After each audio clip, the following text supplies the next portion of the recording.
13 अप्रैल 1919 पंजाब का अमृतसर, बैसाखी का त्यौहार। हजारों लोग खुशियों और उम्मीदों के साथ घरों से निकले थे, लेकिन किसी को अंदाजा नहीं था कि कुछ ही घंटों बाद धरती खून से लाल होने वाली है। एक ऐसा नरसंहार जिसने पूरे भारत को झकझोर दिया, एक ऐसी घटना जिसने अंग्रेजी हुकूमत का असली चेहरा दुनिया के सामने ला दिया। यह कहानी है जलियांवाला बाग मैसेक्रे की। पहला विश्व युद्ध खत्म हो चुका था, भारत ने अंग्रेजों का साथ दिया था। करीब 13 लाख भारतीय सैनिक युद्ध में लड़े। भारतीयों ने पैसा दिया, अनाज दिया और अपने बेटे तक कुर्बान कर दिए।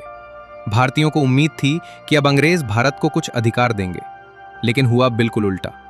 1919 में अंग्रेजों ने लागू किया रोवलट एक्ट। भारतीय इसे काला कानून कहते थे। इस कानून के तहत अंग्रेज किसी को भी बिना मुकदमे के जेल में डाल सकते थे। अखबारों पर रोक लगाई जा सकती थी, सभा और प्रदर्शन गैर कानूनी बनाए जा सकते थे। पूरे देश में गुस्सा फैल गया। महात्मा गांधी ने इस कानून के खिलाफ सत्याग्रह शुरू किया। लोग सड़कों पर उतर आए, लेकिन पंजाब में हालात सबसे ज्यादा तनावपूर्ण थे। पंजाब अंग्रेजों के लिए बेहद महत्वपूर्ण था। यहां सेना की भर्ती होती थी और अंग्रेजों को डर था कि कहीं पंजाब विद्रोह का केंद्र न बन जाए। अमृतसर में दो लोकप्रिय नेता थे, डॉक्टर सैफुद्दीन किचलू, डॉक्टर सत्यपाल। 10 अप्रैल 1919 को अंग्रेजों ने दोनों नेताओं को बिना किसी चेतावनी के गिरफ्तार कर लिया। जब लोगों को यह खबर मिली, पूरा अमृतसर उबल पड़ा। हजारों लोग सड़कों पर उतर आए। कुछ जगह हिंसा भी हुई, सरकारी इमारतों को नुकसान पहुंचा। अब अंग्रेज बदले की आग में जल रहे थे। और इसी समय पंजाब में प्रवेश हुआ एक ऐसे इंसान का जिसका नाम भारतीय इतिहास में हमेशा नफरत से लिया जाएगा, रेजिनाल्ड डायर। 13 अप्रैल 1919 बैसाखी का त्योहार। पंजाब में बैसाखी सिर्फ त्योहार नहीं होती, यह खुशी, खेती और नई शुरुआत का प्रतीक होती है। उस दिन हजारों ग्रामीण अमृतसर आए थे। कई लोग मेले में आए थे, तो कई लोग अपने नेताओं की गिरफ्तारी के खिलाफ शांतिपूर्ण सभा में शामिल होने आए थे। यह सभा हो रही थी जलियांवाला बाग में। जलियांवाला बाग चारों तरफ से दीवारों से घिरा हुआ मैदान था। अंदर जाने और बाहर निकलने के रास्ते बहुत संकरे थे। शाम होते होते वहां करीब 15 से 20 हजार लोग जमा हो चुके थे। बच्चे थे, महिलाएं थीं, बुजुर्ग थे। कई लोग तो ये भी नहीं जानते थे कि शहर में सभा पर रोक लगी हुई है। लेकिन उसी समय जनरल डायर अपनी सेना के साथ जलियांवाला बाग की तरफ बढ़ रहा था। जनरल डायर लगभग 50 सैनिकों के साथ जलियांवाला बाग पहुंचा। उसके सैनिकों के पास राइफलें थीं। डायर ने बाग का मुख्य रास्ता बंद करवा दिया। भीड़ को कोई चेतावनी नहीं दी गई, लोगों को जाने का मौका नहीं दिया गया। और फिर डायर ने सिर्फ एक आदेश दिया, फायर। गोलियां चलने लगी, चीखें गूंज उठीं, लोग भागने लगे, लेकिन बाहर निकलने का रास्ता बंद था। सैनिक सीधे उन जगहों पर गोली चला रहे थे जहां भीड़ सबसे ज्यादा थी। लोग अपने बच्चों को बचाने की कोशिश कर रहे थे। कई लोग दीवार चढ़ने लगे, लेकिन गोलियों ने उन्हें गिरा दिया। कुछ लोग जान बचाने के लिए एक कुएं में कूद गए। आज भी उस कुएं को शहीदी कुआं कहा जाता है। करीब 10 मिनट तक लगातार गोलियां चलाई गईं। लगभग 1650 राउंड फायर हुए। जब गोलियां खत्म होने लगीं, तब जाकर फायरिंग रुकी। जमीन लाशों से भर चुकी थी।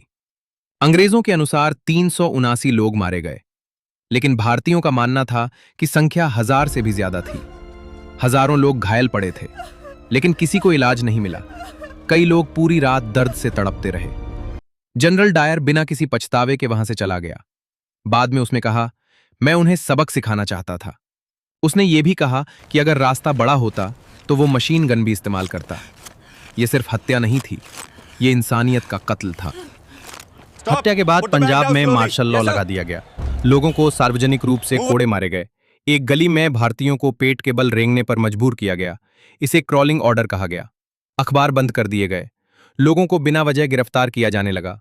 पूरा पंजाब डर और आतंक के साए में था। लेकिन अंग्रेज ये नहीं समझ पाए कि डर कभी आजादी की आवाज को खत्म नहीं कर सकता। जब जलियांवाला बाग की खबर पूरे देश में फैली, भारत स्तब्ध रह गया। रविंद्रनाथ टैगोर ने अंग्रेजों द्वारा दी गई अपनी नाइटहुड की उपाधि वापस कर दी। उन्होंने लिखा, ऐसे सम्मान का क्या मतलब जब मेरा देश अपमान और खून में डूबा हो। महात्मा गांधी भी इस घटना से अंदर तक हिल गए। गांधी जी को अब समझ आ चुका था कि अंग्रेज न्याय नहीं देंगे। यहीं से शुरू हुआ भारत के स्वतंत्रता आंदोलन का नया अध्याय। जलियांवाला बाग के बाद गांधी जी ने अंग्रेजों के खिलाफ असहयोग आंदोलन शुरू किया। लोगों ने अंग्रेजी स्कूल छोड़े, सरकारी नौकरी छोड़ी, विदेशी कपड़ों का बहिष्कार किया। अब आजादी की लड़ाई सिर्फ नेताओं की नहीं रही, ये आम जनता की लड़ाई बन चुकी थी। गांवों से लेकर शहरों तक हर भारतीय के दिल में गुस्सा था। एक युवक इस घटना को कभी भूल नहीं पाया। उसका नाम था उधम सिंह। उसने जलियांवाला बाग में लोगों को मरते देखा था। उसने बदला लेने की कसम खाई। 21 साल बाद 1940 में लंदन जाकर उसने माइकल ओडवायर को गोली मार दी। उधम सिंह को फांसी दे दी गई, लेकिन भारत ने उन्हें शहीद का दर्जा दिया। जलियांवाला बाग ने भारत को एक बहुत बड़ा सबक दिया।